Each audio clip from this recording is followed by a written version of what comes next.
Mississippi State chooses to make a game exciting. How would you like to manage a game from ahead and just kind of be able to? Well, I mean, when's the last time? I mean, I can't remember. Georgia on Sunday. I mean, maybe the last time. So, but we've been talking a lot about toughness and fighting and competing, and I think that's what the guys did today. It was really good. Is that how you would define Brandon Smith's start and what he did out there, toughness and fighting? Yeah, and I thought he was good. Really good early. A lot of chop balls. I mean, we're getting all these chop balls to our infield and some tough plays by our infielders.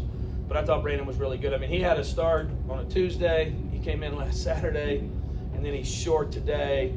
I wasn't even planning on throwing him that much, with the 87 pitches. So he'll have a good rest getting ready for next week. But I was happy with what he gave us a winning effort. You talked about like your defense seemed to be kind of a confident defense behind them. They looked to be very in control, not kind of waiting for something to go wrong. What was your impression of how they? No, I thought so. I mean, they know when Brandon pitches, they're going to get a lot of ground balls. It's the infielders. They know what they're getting. So they were very aggressive. Came and made some really nice plays. Luke Hancock made a couple nice plays at first base to help them out too. Last week you talked about just guys just trying to do too much with guys on base, and Luke goes up there and gives you a great at bat. I mean, what can you say about what he was able to do there with the bases loaded and working that walk? Well, it's the guy you want in that situation because he's not going to swing out of the zone. So, and he fouled off a couple of tough pitches and put some pressure on him, and he just doesn't swing out of the zone. So, it was the right guy at the right time.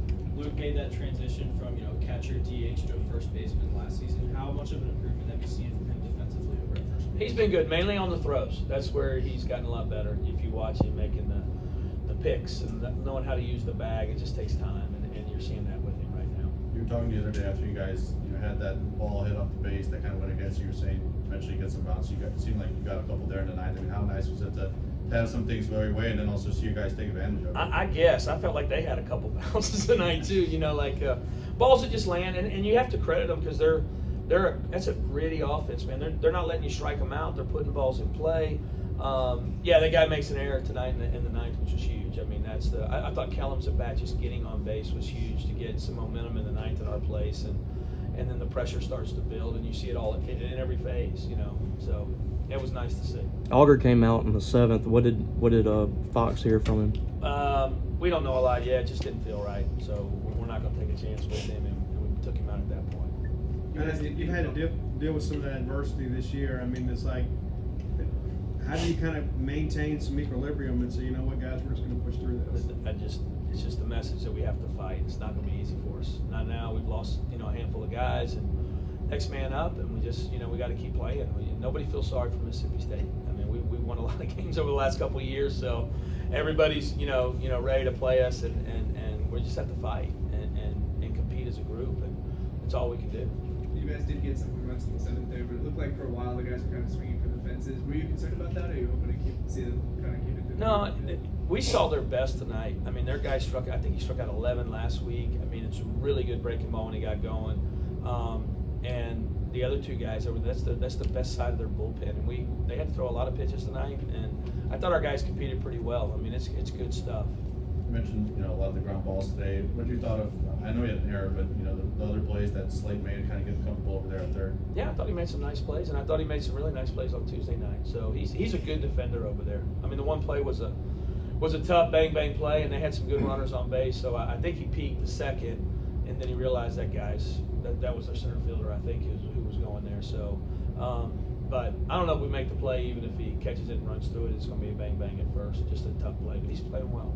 Brad's been scuffling just a little bit, and big momentum swing tonight for him to get that ball out of the ballpark. I mean, how good was it to see that, and how comfortable are you with him kind of running him back out there right now? I'll be honest with you, I was at the bathroom, so when he hit it, so everybody tried to keep me in the locker room, so we had hit some more. But I saw Yeager's, but it's good for Brad. The good thing about Brad, he doesn't carry it around, and you never know if he's playing good or bad because he's always in a good mood. And I told him before the game he was going to get 4 hits, but he only got 1 tonight, I think, but it was a big one. But I thought the ball he hit to center was good. I thought, he competed. He put some ball, even in the last at bat, he puts that ball in play. He gives us a chance, and that's what we need. You're just fresh off the field, so it's probably not fair to ask, but is there any conversations about tomorrow and Saturday with the weather coming in? No, we're going to make some decisions tomorrow morning. So we're going to let everything go overnight. Nobody wants to play a Friday doubleheader, and nobody in our league, because, you know, it's one thing moving a guy up a day, but you're talking about moving the Sunday starters up 2 days. Makes it really tough on those guys and pitching staffs and everything else. So, you know, we're going to make a decision as late as we possibly can. We have all day Saturday to play, so if there's any type of gap, we'd like to be able to find that gap. And they're not far. They're in a bus, and they're not far. And they want the same thing. They'd rather play three days in a row instead of 2. Last 2 weekends, you pulled Parker out, had to pull him out early in those ball games. You turned to him in the ninth tonight to try to hold the game where it was. What did you see from him this week that you felt like you could really trust him in that situation? Well, I just thought we had to reboot him, you know, and so he came out on Tuesday night. I thought he was good, and then I thought he matched up well against Fox. You know, with the couple righties coming up, you needed that big breaking ball because they got some really good hitters up in the front of that lineup. You mentioned too about saw Auburn's best today. I mean, games like this can be a weekend ruiner. I mean, it's like if you go all in on Friday night, at least you're kind of shorthanded on Sunday. So you guys do a lot of your arms tonight too. So how big is it to invest all that and then get the W, kind of knowing you set the tone? Yeah, it's huge. I mean, as well, it's when you invest it all and you don't get the W, it's depressing because you know you've taken some of your best shots and you didn't get the W. So it's for us tonight. It's huge. We got a couple guys left for tomorrow and Saturday, so we'll be able to match up. And I'm hoping Preston's on full rest and we get a really good start from here and give us a chance.